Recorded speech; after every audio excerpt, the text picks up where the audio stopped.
সেই মুনাফা অর্জনের জন্য শ্রমিকদেরকে বেতন না দিয়ে কিছু টাকা পয়সা পেট্রোল বাহিনী লালন পালন করে এবং সেই পেট্রোল বাহিনীর সাথে পুলিশ বাহিনী যুক্ত হয়ে আমাদের শ্রমিক ভাইদেরকে এতদিন নির্যাতন করে এসেছে।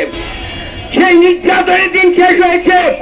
আমরা এই বাংলাদেশের মাটিতে বাংলাদেশের কমিউনিস্ট পার্টি আজকে যে লাল পতাকা নিয়ে অগ্রসর হচ্ছে, সেই বাম গণতান্ত্রিক জোটের নেতৃত্বে একটা শ্রমিক বিপ্লব সাধন করব এবং ততক্ষণে আমরা আমাদের কামিয়াব হতে পারবো। সুতরাং বন্ধুগণ, আমি বলবো শ্রমিক মেহনতি জনগণ, আমরা যারা রাজপথে আজকে মিছিল করার জন্য সামিল হয়েছে, আমাদের ভুলে গেলে চলবে না যে এটাই শেষ কথা নয়। আমাদের সামনে অনেক দীর্ঘ পথ। যতদিন পর্যন্ত শ্রমিক কৃষক মেহনতি মানুষের নেতৃত্বে বাম গণতান্ত্রিক একটি জোট আমাদের মধ্যে আছে, সেই জোট যেদিন রাষ্ট্র ক্ষমতা না যেতে পারবে ততদিন পর্যন্ত আমাদের মুক্তি আসবে না। আপনি অনেক কথা বলতে পারবেন, আওয়ামী লীগ দেখছেন, বিএনপি দেখছেন, জাতীয় পার্টি দেখছেন, অনেক সরকার দেখছেন। প্রত্যেকটা সরকার যখন ক্ষমতায় যায় গণতন্ত্রের কথা বলে তারা ক্ষমতা যায়, কিন্তু কিছুদিন পরে তারা যখন স্বৈরাচারী আচরণ শুরু করে তাদের নামাইতে গেলে আমাদেরকে এক সাগর রক্ত পাড়ি দিয়ে তারপর তাদেরকে নামাইতে হয়।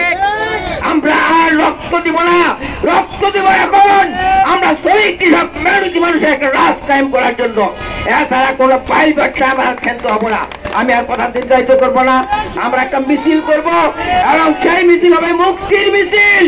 কথা বলতাম, ভিতরে একটা ভয় কাজ করতো কখন পেটুয়া বাহিনী এসে আমাদের উপর হামলা করে। আজকে একটা মুক্ত পরিবেশে আমরা দাঁড়িয়েছি। যারা এই যাবৎকালে গণতান্ত্রিক আন্দোলনে এবং জুলাই বিপ্লবে শহীদ হয়েছেন তাদের প্রত্যেককে বাংলাদেশের কমিউনিস্ট পার্টি গাজীপুর জেলা কমিটির পক্ষ থেকে এবং আমার ব্যক্তিগত তরফ থেকে আমি তাদের প্রতি শ্রদ্ধা নিবেদন করি এবং যারা আহত হয়েছেন তাদের প্রতি সমবেদনা এবং যেই ভাইরা অক্লান্ত পরিশ্রম করে এই আন্দোলনকে এগিয়ে নিয়েছেন তাদের প্রত্যেককে আবার অভিনন্দন জানাই।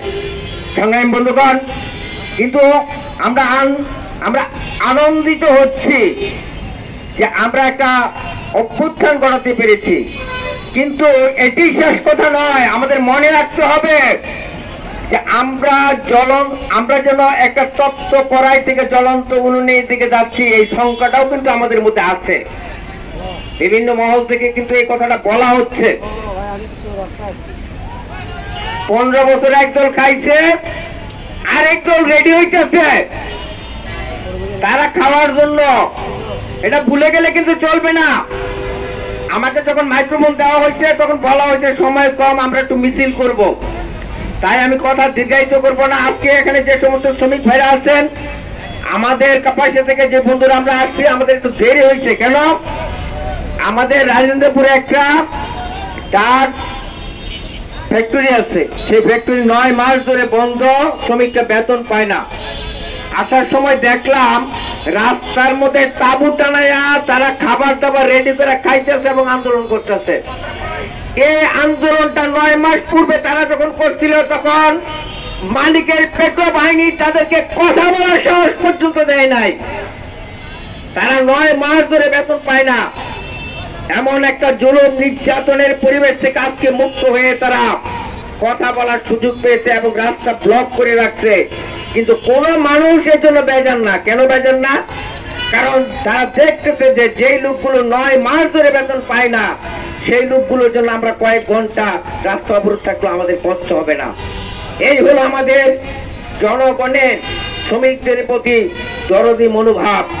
আর মালিকদের কি?